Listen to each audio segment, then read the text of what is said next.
Harka fuunee akkam jirtu kabajamtoota hordoftoota Qaanqeeshoo oduun Qaanqeeshoo irraaf qindeeffate dhiyaate sin dhageessifnaa oduu waliinaan guma baasa caaluuti hangafoota oduun eegalla. Artistoonni Oromummaaf gatii qaalii kaffalan akkuma jiran kaan immoo qabsoo Oromoo ganuun qarshii bitamanii jiru jedhame.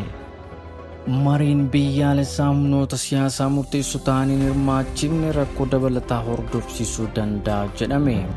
Duulli Tiwiitaraa marii biyyaalessaa dura haaldureewwan guutamuu qaban gaafatoo deemsifamaa akka jiru qindeessitoonni duulichaa gama isaaniin ibsanii. Kunneen hangafoota oduu keenyaa turanii gara babal'ina oduutti ceena. Artistoonni Oromummaaf gatii qaalii kaffalan akkuma jiran kaan immoo qabsoo Oromoo ganuun qarshii bitamanii jiru jedhame. Dilbata darbe artistoonni Oromoo qabsoo Oromoo gananii mootummaa garboonfataa cina dhaabbachuun sirba baasuun deeggarsa taasisaa turan utuu durataa paartii Bilisiginnaa muummicha ministeeraa Abiy Ahimad irraa badhaasa fudhatanii sooshaal miidiyaa irratti suuraan isaanii mul'ateera. Isaan keessaa tokko kan ta'e artisti Tsaggaayee Dandanaaf gaaffii BBC Afaan Oromoo waliin godhe irratti sirba raayyaa ittisa biyya Abbaas irratti badhaasa beekamtii durataa paartii Bilisiginnaa Abiy Ahimad irraa akka fudhate kan hime yoo ta'u, artistoota Oromoo fi Oromiyaaf jecha qabsoo hadhooftuu gaggeessuun utuu qabsoo Oromoon ganiin Oromummaaf jecha wareegaman kanneen akka Eebbisaa Addunyaa, Hacaaluu Hundeessaa, Usmaayyoo Muusaa, Yoosef Gammachuu, Mustafaa Harawwee fi kaan seenaan kan isaan yaadatu yoo ta'u, artistoonni isaan kana fakkeenya godhachuu dhiisanii Oromummaatti dugdagatan akka of laalan jechuun gamanumaan eeramee jira. Duulli Tiwiitaraa marii biyyaalessaa dura haaldureewwan guutamuu qaban gaafatoo deemsifamaa akka jiru qindeessitoonni duulichaa gama isaaniin ibsanii. Duulli Tiwiitaraa adeemsifamaa jiru kun utuu mariin biyyaalessaan jalqabeen dura haaldureewwan guutamuu qaban kan gaafatu yoo ta'u, marichi qaamota siyaasaa Oromoo hunda akka hirmaachisu osoo marichi hin jalqabeen dura waraana Eertiraa fi Amaaraa Oromiyaa keessaa ba'uu akka qaban kan gaafata. Duulli kun koomishinii marii biyyaalessaa qaama walabaa hin taane akka balaaleffatus kan yoo ta'u, duulli kunis waaree booda saa 8 irraa eegalee jalqabe. Yeroo garaagaraatti duulli Tiwiitaraa rakkoolee uummata irra gahan dhaabuu gaafatoo deemsifamaa kan ture yoo ta'u, haaldureewwan marii biyyaalessaa dura gaafatamuu qaban kan gaafatu duulli Tiwiitaraa bal'inaan adeemsifamaa jira. Maqaa balleessin waraana bilisummaa Oromoo irratti gama paartii Bilisiginnaa adeemsifamaa jiru akkuma itti fufatti jira. Waraanni bilisummaa Oromoo Oromiyaa fi Oromoof kan dhaabbate yoo ta'u, Oromiyaa bilisoomte ijaaree mirga uummata Oromoo sarbame kabachiisuuf halkaniif guyyaa sochii hojjechuun seenaa galmeessaa jira. Akkuma sirnoonni darban adda bilisummaa Oromoo maqaa xureessaa turan mootummaa yeroo ammaa afaan qawween impaayera Itoophiyaa bitee bulchaa jiru woboonan dhabamsiisa jechuudha darbee maqaa balleessuun isaa kan fudhatama hin qabnedha jedhameera. Waraanni bilisummaa Oromoo sochii Oromiyaa keessatti taasisaa jiruunis injifannoo waaraa galmeessaa akka jiru maddeen keenya gabaasaniiru. Manni maree ministeerotaa labsii yeroo muddamaa akka ka'uuf murteesse dabarse. Manni maree ministeerota Itoophiyaa walgahii ariifachiisaa irra taa'e labsiin yeroo muddamaa ji'a 6 labsamee hojiirra jiru yeroo isaa dursee akka ka'uuf marii geggeessuun murtee dabarsee jira. Waraana kaaba Itoophiyaatti jalqabe gara naannoo Amaaraa fi Affaaritti babal'ate yeroo humnoonni TPLF magaalota akka Dassee fi Kombolchaa qabachuun hanga Shawaa Roobitti ga'an mootummaan Itoophiyaa labsii yeroo muddamaa labsee ture. Ergasii durataan paartii Bilisiginnaa muummichi ministeeraa Dr. Abiy Ahimad gara adda waraanaatti imaluu waraanicha hoogganaa erga tureen booda TPLF naannoo Affaarii fi Amaaraa keessaa ba'anii turan. Ibsa waajjirri ministeera muummee har'a baaseen TPLF fi deeggartoonni isaa olaantummaa fi jiraachuu biyyaa irratti balaa waan geessisaniif hojii seera kabachiisuu dileen ittisuu waan hin danda'amneef manni maree ministeerotaa labsii yeroo muddamaa labsee ture jedhe. Labsiin kunis mana maree bakka bu'oota uummataan kan raggeen hojiirra oole. Haa ta'u malee haalli labsicha akka baasnuuf dirqisiisaa ture amma waan jijjiiramee fi sodaa jirus adeemsa seera kabachiisuu dileen to'achuu waan danda'amuuf yeroo labsii yeroo muddamaa ji'a 6 labsame gabaabsuun barbaachisaa ta'e argame jedhee ibsarra ba'e. Manni maree ministeerotaas labsiin kun yeroon isaa gabaabbachuun akka ka'uuf erga murteessee akka ragga'uuf gara mana maree bakka bu'oota uummataa biyyattiitti qajeelcheera. Humnoonni TPLF ammas irra deebiin naannoo Affaar keessaa naannolee sadii qabachuu tibbana himamus mootummaa Itoophiyaa naannoo Tigraay seenuu waraanicha akka itti hin fufne himee ture. Ameerikaan dabalatee biyyoonni kaanis gaanfa Afrikaatti nagaan akka bu'uuf waraana Itoophiyaa keessatti adeemsifamaa jiru dhaabbachuun karaa marii akka furamuuf hojjechaa jiru. Mariin biyyaalessaa humnoota siyaasaa murteessoo ta'aniin hirmaachifne rakkoo dabalataa hordofsiisuu danda'a jedhame. Marii biyyaalessaa Itoophiyaatti taa'amuuf jedhu ilaalchisuun xiinxala bal'aa kan kennan Dr. Awwal Aloo xiinxala isaanii barruu Foreign Policy jedhamu irratti maxxansaniin wayyabummaa marii kanaa irraa amantaa akka hin qabne ibsaniiru. Mariin siyaasaa Itoophiyaa keessatti karoorfamaa jiru qooda humnoota siyaasaa murteessoo ta'an kan calaqqisiisu ta'uu qaba jechuun gaazexaa beekamaan Foreign Policy gabaaseetii jira.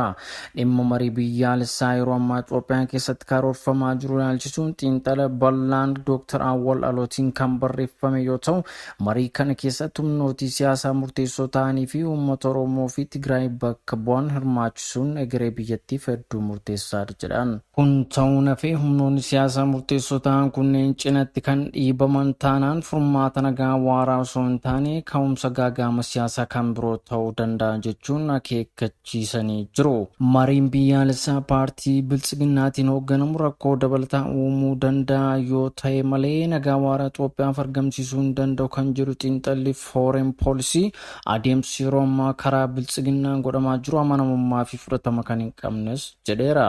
Keessattuu mariin kun humnoota siyaasaa murteessoo ta'an deeggarsa uummata bal'aa qaban kanneen akka waraana bilisummaa Oromoo fi humna ittisa Tigraay hirmaachisuuf tarkaanfileen dandeessan ammumarraa fudhatamuun dirqama akka ta'es barreessee jira. Tarkaanfiin kunis labsii shororkeessummaa jaarmiyaaleen kun ittiin farrajaman hatattamaan kaasuu fi waliigaltee dhukaasa dhaabuutiin eegalamu akka qabu akeekee jira. Xiinxalli bal'aan Foreign Policy haala siyaasa Itoophiyaa yeroo ammaa ilaalchisee barreesse kun.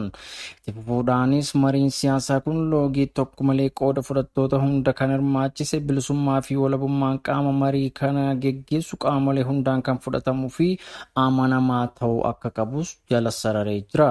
Dabalataanis ajandaawwan marii kana keessatti dhiyaatan adeemsaa fi bu'aa bayii marii biyyaalessaa kan akkasumas akkaataa raawwii ajandaawwan bu'aa marichaa keessaa ba'an irratti karaa iftoomina qabuun qooda fudhattoota marichaa hundayyuu waliigalteen gahamuu qaba jedheera. Dhumarrattis yaaliin karaa paartii Biltsiginnaa Komishinii Marii Biyyaalessaa dhaabuun adeemsifamaa fi bu'aa marichaa dhuunfatuuf taasifamaa jiru yaaliiwwan armaan dura taasifamanii fashalaan irraa adda waan hin taaneef bu'aa addaa argamsiisuu akka hin dandeenye xiinxalli kun kan ibsa yoo ta'u, muuxannoo kanaan dura yaadachiisuudhaanis boordiin filannoo biyyaalessaa fi Komishinii Mirga Namummaa Itoophiyaa loogii fi maxxantummaa paartii biyya bulchuutiin komatamaa jiru jechuun Komishinii manneen harka Biltsiginnaatiin bocamaa jiru rakkoo walxaxaa biyyattiin keessa seente hiikuu akka hin dandeenye hubachiisuun xiinxala isaa goolabee jira. Koreen badhaasa Noobilii badhaafamaan Noobilii nagaa waraana keessatti hirmaachuun waan baratame miti jechuun himan. Muummichi ministeera Abiy Ahimad badhaasa Noobilii nagaa fudhatanii waggaa isaatti waraana kaaba Itoophiyaa Tigraayitti jalqabe waggaa tokko caalaaf ture keessatti hirmaataa kan jiru yoo ta'u, kanas dirqamanii akka itti seenan himan. Walitti qabduun koree badhaasa Noobilii Berit Anderson gaaffiif deebii miidiyaa CNN wajjin guyyaa wixataa taasisanii waan jedhan carraa dhabuu ta'ee muummicha ministeera Abiy waraana keessatti hirmaate jedhan. Haa ta'u malee wayita badhaasni kun waggaa 3 dura kennamutti haala ta'uuf deemu beekuu hin dandeenyu jechuun haalli Itoophiyaa keessaa haala wal xaxaadha jedhan. Aadde Berit badhaasa addunyaa irratti isa olaanaadha jedhamuun beekamu kana bulchaa Itoophiyaaf kan kennan ta'uu isaaniif kan gaafataman yoo ta'u, sagantaa CNN irratti kan dhiyaatan walitti qabduun kun yeroo hedduu koree isaaniitiif qeeqni badhaasicha ariifannaan kennutu jedhu irra deddeebiin akka dhiyaatuuf himanii badhaasni nageenyaa kan kennamu beekamtii carraaqqii nageenyaa milkaa'aa ta'eef jechuun deebisan. Ji'uma kana keessa badhaafamaa Noobilii nagaa bara 2019 kan ta'an ministeerri muummee Itoophiyaa Abiy Ahimad waraana waliinii kaaba Itoophiyaa miidhaa jiru xumura akka itti tolchan koreen Noobilii kun gaafatee ture. Badhaafamaan Noobilii nagaa Abiy Ahimad waraana dhiiga dhangalaasaa jiru kana dhaabuuf itti gaafatamummaa addaa akka qabu kan ibse koreen kun dhimma ibsi baasan kun hin barfanne jedhamuun gaafatamaniif aadde Beerit wayita deebisan waraanni kaaba Itoophiyaa waan cimee fi akkasumas rakkoon namummaa waan hammaateef jechuun haala hin barbaadamneen badhaafamaan badhaasa Noobeelii waraanatti seenuu isaaniitti jedhan. Waggaa tokko booda waraana federaalaa fi humnoota TPLF gidduutti waraanni gama biraan kan baname yoo ta'u waraanichi sarbama mirga namoomaa hamaa ajjechaa fi rakkoolee deeggarsa namoomaa hamaan akka dhaqqaban waan godheef hawaasni idil addunyaa nagaan akka bu'uuf watwaataa ture. Ibsi koree badhaasa Noobeelii kun akka nagaan bu'uuf dhiibbaan ni taasisa jedhamee amanama. Erga sadaasa bara 2020 as kaaba Itoophiyaa keessatti waraanni cimaan deemaa jira. Buufanni waraanaa raayyaa ittisa biyyaa humnoota TPLF'n erga haleelamee booda ture. Muummichi ministeeraa loltoota isaanii gara naannichaatti kan argan. TPLF dursee ofirraa ittisuuf haleellaa raawwataa akka turellee gabaasaa tureera. Waraanichaan kumni hedduu ajjeefamuu miliyoonotaan ammoo qe'ee isaanii irraa buqqa'aniiru. Waraanni kun mariin akka xumuramu sochiin taasifamullee itti fufeera. Boordiin hojii raawwachiiftuu dhaabbata fayyaa addunyaa lammiin Itoophiyaa Dr. Teediroos Adaanoom marsaa lammaffaaf dhaabbatichaa akka hoogganan kaadhimaman. Dhaabbata UN dhimma fayyaa adda durummaan hordofu kana hoogganuuf namni biraa kaadhimame hin jiru. Bu'aan filannoos baatii caamsaa keessaa akka ifoomu ibsamee jira. Dr. Teediroos bara 2017 nama Afrikaarraa yeroo jalqabaaf dhaabbaticha hoogganuuf filatamuu isaaniin dura ministeera dhimma alaa akkasumas ministeera fayyaa Itoophiyaa ta'uun tajaajilaa turan. Waggaa 5 dura yeroo dhaabbaticha hoogganuuf dorgommii taasisaa turan mootummaa Itoophiyaa akkasumas gamtaa Afrikaarraa deeggarsa cimaa argatanii turan. Haa ta'u malee yeroo ammaa sababa waraana kaaba Itoophiyaa Tigraayitti eegalee mootummaa Itoophiyaa irraa mormiin isaan mudateera. Mootummaan Itoophiyaa Dr. Teediroos aangoo isaanii fayyadamuun paartii isaanii duraanii TPLF'if tumsa taasisaniiru jechuun kan himate yoo ta'u, boordiin fayyaa addunyaa Jeeneevitti walgahii taa'uu dura mootummaan Itoophiyaa Dr. Teediroos TPLF waliin hidhata qabaachuun isaanii akka qoratamu gaafatee ture. Haa ta'u malee boordichi dhimma kana osoo hin ilaaliin kana yoo ta'u, Dr. Teediroos marsaa lammaffaaf dhaabbata fayyaa addunyaa hoogganuuf dhimma kaadhimamuu isaanii irratti mari'achuuf marii boordii hojii raawwachiiftuu waamame irratti gaaffiin Itoophiyaa gara duubaatti dhiibamuu isaa qindeessu marii boordichaa Paatrik Amoot himaniiru. Dhimmi kunis baay'ee walxaxaa fi akeeka siyaasaa waan qabuuf adeemsa hojii koree kanaan aladha jechuun Amoot dubbachuu isaanii Reuters gabaaseera. Dubbi himaan mootummaa Itoophiyaa Dr. Laggasaa Tulluu dhaabbanni fayyaa addunyaa dhimmicha irratti ejjennoo walaba akka hin qabne agarsiisa jechuun kan dubbate yoo ta'u, akka gabaasa Reutersitti dhaabbatichi Dr. Teediroos qorannoo akka taasisu mootummaan Itoophiyaa irra deddeebiin gaafachaa jiras jedheera.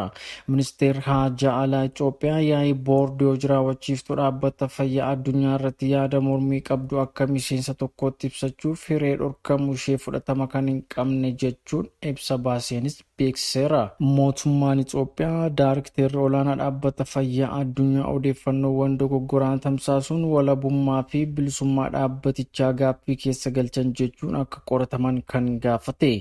Dr. Teediroos Adaanoom akkuma itti gaafatama fudhataniin weerarri Eboolaa kan jalqabe yoo ta'u, eegasii weerarri vaayirasii koronaa addunyaa yaaddesseera. Bu'aa bahii keessa ta'anii dhaabbaticha waggoota dabalataa 5 hoogganuuf fedhii kan qaban Dr. Teediroos deeggarsa Itoophiyaa garuu hin arganne. Kanaan ala hojjettoonni dhaabbata fayyaa addunyaa Rippaabilika Dimokiraatawaa Koongootti haleellaan saalaa raawwatan jedhame maqaa dhaabbatichaa rakkoo keessa galchee ture. Bara bulchiinsa Doonaald Tiraamp Dr. Teediroos guddaa kumatamanis eegasii bulchiinsi Joo Baayiden dhaabbatichatti deebi'uun deeggarsa taasisuus akka itti fufu ibseera. Ta'ullee rakkoo biyya isaanii Itoophiyaa waliin seenanii kan hin dhaabbanne ta'us gamanumaan gabaafameera. Utuu oduu keenyaan goolabiin hangafoota oduun irra deebi'ee si yaadachiisa. Aartistoonni Oromoo Oromummaaf gatii qaalii kaffalan akkuma jiran kaan immoo qabsoo Oromoo ganuun qarshiin bitamanii jiru jedhame. Mariin biyyaalessaa humnoota siyaasaa murteessoo ta'aniin hirmaachifne rakkoo dabalataa hordofsiisuu danda'a jedhame. Lolli Tiwiitaraa marii biyyaalessaa dura haaldureewwan guutamuu qaban gaafatoo deemsifamaa akka jiru qindeessitoonni doodichaa gama isaaniin ibsanii. kunneen hangafoota oduu keenyaa turanii oduun har'aaf qaanqeen shoon qindeeffate isiniif dhiyaate kana fakkaatu ture aan kan isin waliin ture guma baasa caaluuti hanga oduu biraa walitti deebinutti horaa bulaa.